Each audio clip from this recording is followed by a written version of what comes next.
Hello everyone, it's Mike. Today's video is borderline madness. What you're about to hear sounds less like real history and more like a body horror movie. But every moment of it actually happened. Picture this: the smell of rotting flesh so overwhelming that seasoned courtiers vomited in the royal presence. Dogs licking at putrid fluids leaking from a king's coffin. A corpse so bloated with decomposition gases that it exploded inside its lead-sealed casket. This wasn't some enemy of the crown or forgotten pauper. This was Henry VIII, once called the handsomest prince in all of Christendom, reduced to a 400-pound mass of infected, decaying flesh. What I'm about to reveal comes from long-suppressed physician records, hidden diplomatic letters, and modern forensic analysis of his actual remains. This is the story Tudor historians tried to bury for centuries. The truth about how England's most powerful king became a grotesque shell of humanity, and how his death was so horrifying, so undignified, that his own government covered it up for 450 years. By the end of this documentary, you'll understand how a jousting accident slowly rotted him from the inside out, why his own servants drew straws to avoid dressing him, and how one king's corpse became so putrid that even death couldn't contain the horror. The Golden Prince. Henry Tudor was born on June 28, 1491 at Greenwich Palace. Nobody expected him to be king. He was the spare, the second son. His older brother Arthur was the heir, the golden hope of England's future, but fate had other plans. At just 15, Arthur died suddenly. In that single shattering moment, everything changed. The spare became the heir. When Henry's father died in 1509, the young Henry, only 17 years old, became King of England. The whole country celebrated. They'd never seen anyone like him. He stood 6 feet 2 inches tall in an age when most men barely reached 5.5 feet. His hair shone gold and red in the sunlight. His shoulders were broad, his legs muscular from years of riding and hunting. A Venetian ambassador wrote home describing the new king's face as angelic, stating that no other prince in all of Christendom possessed such extraordinary beauty and figure. This was the Renaissance prince everyone dreamed about: strong, smart, handsome, powerful. He wrote poetry, composed music, danced until dawn, and debated theology with Europe's finest minds. He could speak 4 languages fluently. England had never had it so good. But here's what nobody knew yet. This golden prince would transform into something unrecognizable. The body that everyone admired would become a prison of agony. The mind that sparkled with wit would crack under paranoia and rage. And it all started with one moment, one accident, one ordinary day that became anything but ordinary. The accident that changed everything. January 24, 1536. Greenwich Palace. Henry VIII, still relatively fit at 44 years old, charges down the tiltyard on his massive warhorse. The crowd holds its breath as England's king aims his lance at his opponent. The afternoon sun glints off his specially crafted armor, each piece alone worth more than a common laborer would earn in a lifetime. The ground trembles under the thunder of hooves as 2 armored titans race toward each other at breakneck speed. Then disaster strikes. The horses collide with the force of a modern car crash. Henry's armored body, all 300 pounds of man and metal, crashes to the frozen ground. The crowd gasps in horror as his destrier, a massive warhorse bred for battle, stumbles and falls directly on top of the king. The tiltyard goes silent. Courtiers freeze in place, too terrified to move. Is the king dead? Has England just lost its monarch to a sport? For 2 hours, Henry VIII lay unconscious. 2 hours where England had no king. 2 hours where Anne Boleyn, pregnant with what she desperately hoped would be a male heir, waited in agony for news. 2 hours that would change everything. When Henry finally woke up, witnesses reported something deeply disturbing. The king's eyes, once bright with intelligence and charm, now held a different light, something darker, more unpredictable. His first words weren't relief at survival or concern for his subjects' worry. Instead, he flew into a rage, demanding to know why the tournament had been stopped. The charming Renaissance prince, who wrote poetry and composed music, who danced until dawn and debated theology with Europe's finest minds, That man never fully returned from the tiltyard that day. In his place emerged a paranoid tyrant with violent mood swings that would terrorize England for the next 11 years. Modern neuroscientists studying the historical records now believe Henry suffered traumatic brain injury to his frontal lobe, the area controlling personality and impulse control. The evidence is compelling. Before the accident, Henry had shown remarkable restraint for a monarch of his era. He'd been married to Catherine of Aragon for over 20 years before seeking annulment. He'd executed relatively few nobles compared to his predecessors. But after January 1536, everything changed. Anne Boleyn lost her head just 4 months later. Thomas Cromwell, Henry's most trusted advisor who had engineered the Reformation itself, would follow. The king's rages became legendary. Servants reported finding him weeping uncontrollably one moment, then screaming for blood the next. But the brain injury was just the beginning of Henry's medical nightmare. The same accident reopened an old wound on his leg that would never heal again, and this is where our story turns from tragedy to body horror. The wounds that never healed.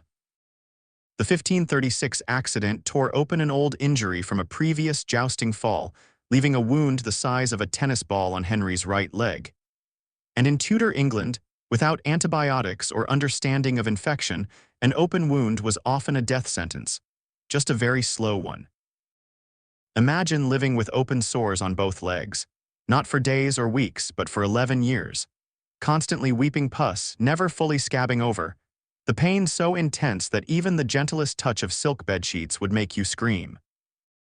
Court physician Dr. Thomas Vickery's secret notes, hidden in the Royal College of Physicians and only discovered in the 1960s, describe ulcers of a grievous nature, stinking and painful beyond measure. The king's legs had to be drained daily, sometimes twice daily, filling bronze bowls with infected fluid that servants would quickly remove from the royal presence. But Henry, in his vanity and paranoia, tried desperately to hide this deterioration. He designed special garters with lead weights to compress the wounds, believing pressure would force them closed. Instead, this cut off circulation and made the infection worse. He doused himself in expensive perfumes imported from Arabia, mixing rose oil with ambergris to mask the stench. Nothing worked. The smell of decay seeped through everything. The infection wasn't just destroying his legs, it was poisoning his entire bloodstream. Every day, toxins from the rotting tissue entered his circulation, traveling to his brain, his liver, his heart. Modern medical analysis suggests Henry developed chronic osteomyelitis, a bone infection that releases a constant stream of bacteria and inflammatory compounds throughout the body. These toxins caused a cascade of symptoms that made Henry's life a living hell. The constant pain would have been excruciating. Imagine the worst toothache you've ever had, but in your legs, never stopping for over a decade.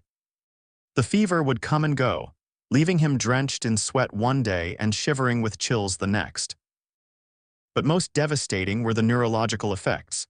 The toxins crossing into his brain tissue caused violent mood swings that had nothing to do with his actual emotions.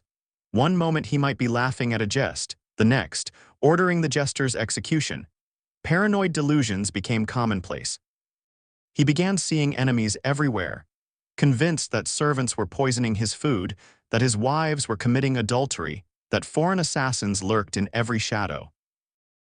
The smell emanating from the royal person became impossible to disguise. Despite pounds of perfume, the regular burning of incense and fresh herbs scattered on the floors, the stench of decay followed Henry wherever he went. Courtiers would discreetly hold pomanders, balls of perfume, to their noses when approaching the throne. Some of the more delicate ladies of the court would excuse themselves and vomit after mandatory appearances before the king. Contemporary accounts describe the odor as being detectable from 3 rooms away. The body of a monster. Unable to exercise due to the leg pain, eating constantly to distract from his misery, Henry's weight exploded. He ballooned from an already hefty 280 pounds to well over 350. Some estimates put him at 400 pounds by his final years. His armor tells the story. Pieces preserved in the Tower of London show his waist measurement expanding from 35 inches in his youth to 48 inches by 1540. By 1545, new armor had to be commissioned with a 54-inch waist measurement, 54 inches. That's larger than most modern refrigerators are wide. The palace had to be modified to accommodate the king's new bulk. Doorways were widened. You can still see the construction marks at Hampton Court. Floors were reinforced with additional beams after the king's weight caused dangerous sagging. Special chairs were built with arms that could be removed because Henry could no longer fit between them. But it wasn't just furniture that needed modification. The king's daily routine became an elaborate performance designed to hide his deterioration. He would be dressed while lying in bed, a process requiring 4 servants to manage his massive limbs. A system of pulleys and slings was installed to lift him upright. He would then be transferred to a wheeled chair, though this was carefully concealed from public view. His eating habits were absolutely insane. Kitchen records show that Henry consumed approximately 5,000 calories daily, more than double what an active adult male should eat. A typical meal included multiple roasted pigs, several whole chickens, mountains of bread, and enough wine to float a small boat. His kitchen staff prepared over 800 different dishes every single day, with Henry personally sampling dozens of them. The man who claimed divine right to rule couldn't even control his own bowel movements in his final years. Royal attendants had to carry special chairs everywhere he went because Henry could barely make it from room to room without having an accident. The descent into madness. By 1544, courtiers reported behavior that went beyond mere bad temper into the realm of genuine madness. Henry would hold entire conversations with people who weren't there. He was observed arguing with his dead father, Henry VIII, defending his expenditure of the royal treasury. He would call out for his mother, Elizabeth of York, who had died when he was just 11 years old. Most disturbing were his interactions with the ghosts of his victims. Multiple witnesses reported seeing the king suddenly stop mid-sentence during state business, his face draining of color, staring at empty air. He would whisper, "No, not now," or "Leave me," before exploding in rage at his confused counselors.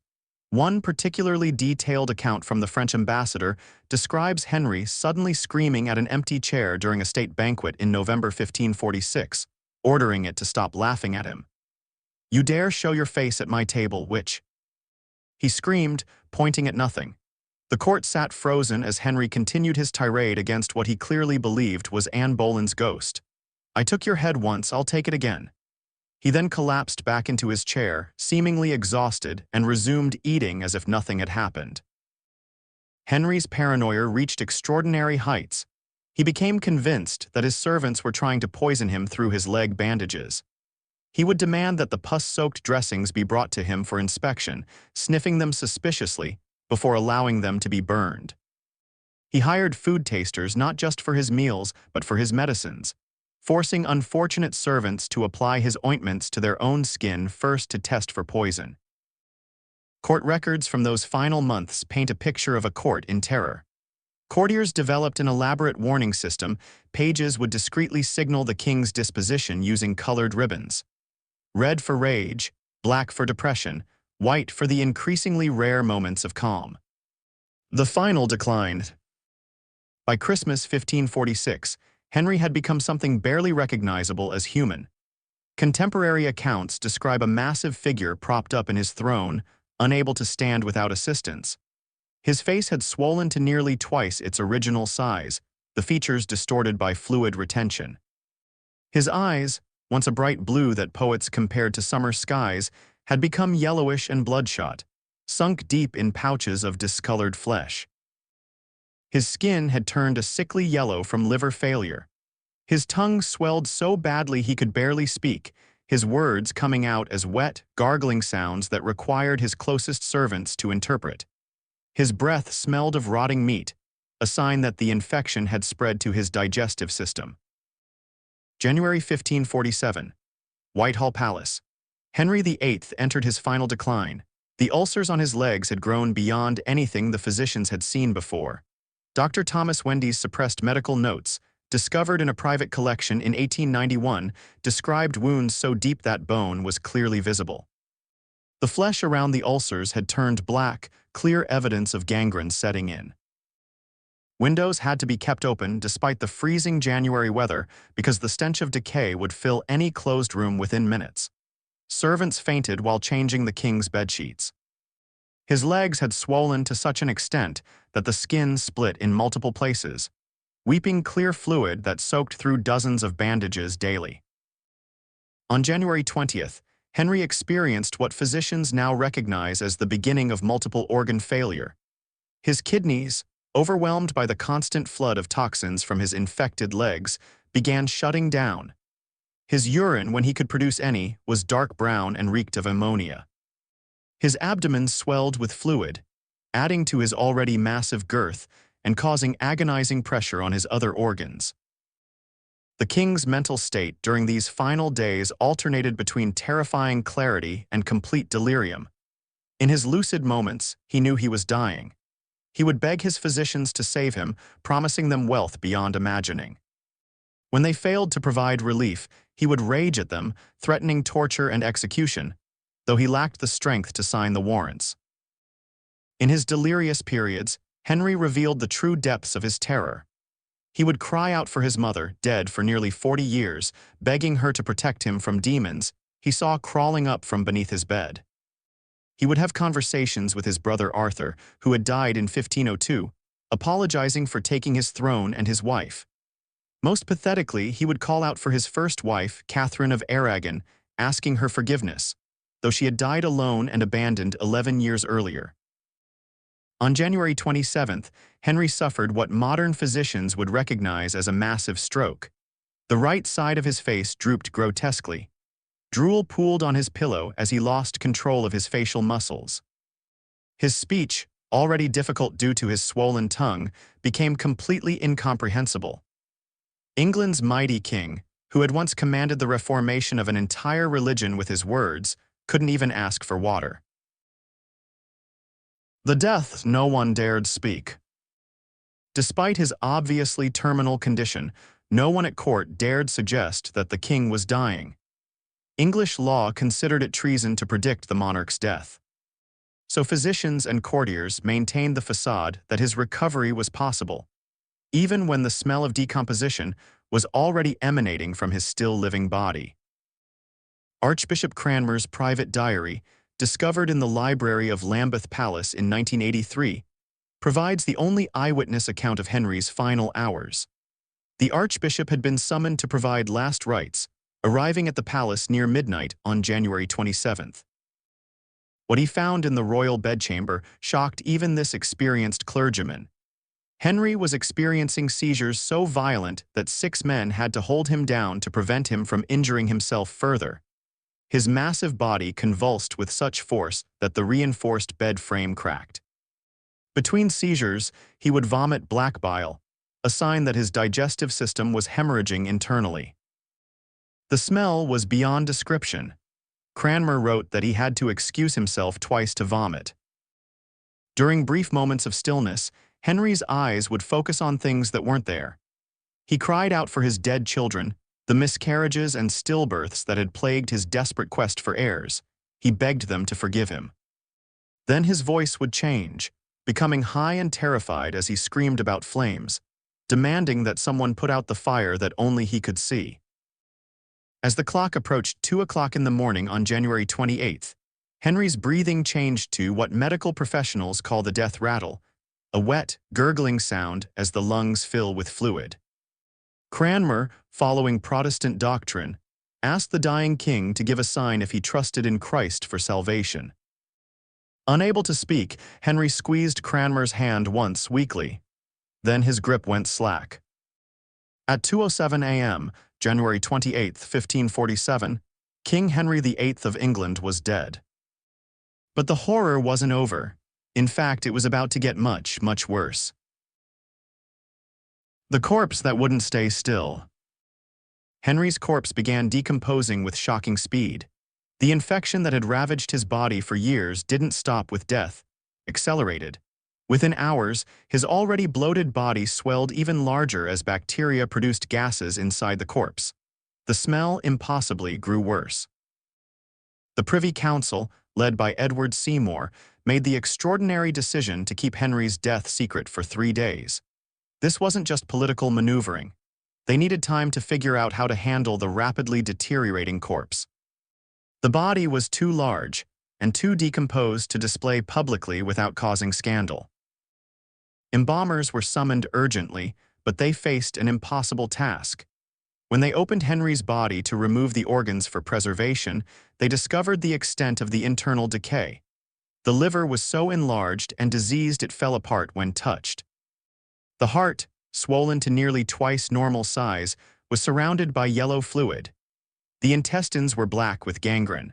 One embalmer's assistant fainted when the stomach was opened, releasing such a concentrated stench that workers fled the room. They worked frantically for 2 days using techniques that would be considered extreme even by Tudor standards. They packed the body cavity with over 100 pounds of salt and aromatic herbs. They wrapped the corpse in waxed cloth soaked in turpentine. They sealed everything in a massive lead coffin that required special reinforcement to hold the weight. But even these extraordinary measures couldn't contain Henry's decay. The final humiliation. On February 14th, Henry's coffin, weighing nearly half a ton with its reinforcements, required a specially built carriage pulled by 8 horses. The journey that should have taken 1 day stretched to 3 as the horses struggled with the weight and roads turned to mud under winter rain. On the second night, the procession stopped at Sion Abbey, ironically, one of the monasteries Henry had dissolved years earlier. The coffin was placed in the chapel overnight. What happened next was so grotesque that it passed into legend, though contemporary accounts confirm it actually occurred. During the night, the pressure from gases inside Henry's decomposing corpse finally became too much. The lead coffin split open with a sound witnesses described as like a thunderclap. Putrid fluids leaked out, pooling on the chapel floor. The smell was so overwhelming that guards fled their posts. And then came the final, grotesque indignity. In the morning, workers discovered that stray dogs had entered the chapel during the night. They found the animals licking at the pooled fluids that had leaked from the king's coffin. The man who had styled himself as God's anointed, who had broken from Rome itself to assert his divine right to rule, ended up as food for scavenging dogs. Palace workers used sawdust and lime to soak up the remains, working with cloths tied over their faces. The coffin was hastily resealed with fresh lead, though the damage to royal dignity was complete. This grotesque scene was so damaging to royal prestige that Edward Seymour ordered all witnesses to absolute silence on pain of death. The official record stated simply that Henry had died peacefully and been buried with all appropriate honors. The truth was hidden so effectively that it only emerged centuries later through private diaries and foreign diplomatic reports. When workers accidentally broke through into Henry's vault in 1813, they found his coffin in shocking condition. The wooden casket had rotted away completely. The lead coffin was destroyed around the middle, with a considerable opening exposing the interior. Jane Seymour's coffin, right beside his, remained intact and undamaged after more than 300 years. Something had happened to Henry's coffin that didn't happen to Jane's. Something violent enough to break lead. Something that the evidence suggests was an explosion from decomposition gases. The legacy of decay. Henry VIII began life with every advantage: royal blood, incredible looks, natural talent, intelligence. They said he was the chosen one. At 17, he became king. By 55, he was a monster, physically, mentally, morally. The handsome athlete had become an obese invalid. The witty intellectual had become a paranoid tyrant. He killed 2 of his 6 wives. He executed thousands of people. He destroyed monasteries. He broke England away from the Catholic Church. He made himself head of a new religion. He held absolute power over millions of people. But he couldn't control his own body. He couldn't stop the infections in his legs. He couldn't prevent the weight gain. He couldn't cure the pain. He couldn't escape the decay. In the end, Henry couldn't even keep his corpse intact. His coffin split. His body decayed. The mighty Henry, who had defied the Pope, redefined English religion, and sent 2 wives to the scaffold, ended as a mass of putrefied flesh, his body violated by street animals. The grotesque death of Henry VIII serves as a powerful reminder of the limits of human power. The king, who considered himself above the law, capable of redefining national religion and disposing of human lives at his whim, was in the end a victim of his own mortal body. No matter how large and powerful people think they are, in the end they are all the same. Even kings decay. Even absolute power cannot conquer the limitations of the human body. And sometimes, the most powerful lesson comes not from how someone lived, but from how horrifically they died. The death of Henry VIII was not just a historical event. It was a symbolic moment reflecting on the ephemeral nature of power and the inevitable deterioration of the human flesh. The man who transformed England and permanently altered the course of Western history ended up like all people, a victim of mortality. And perhaps that's the deepest lesson of all.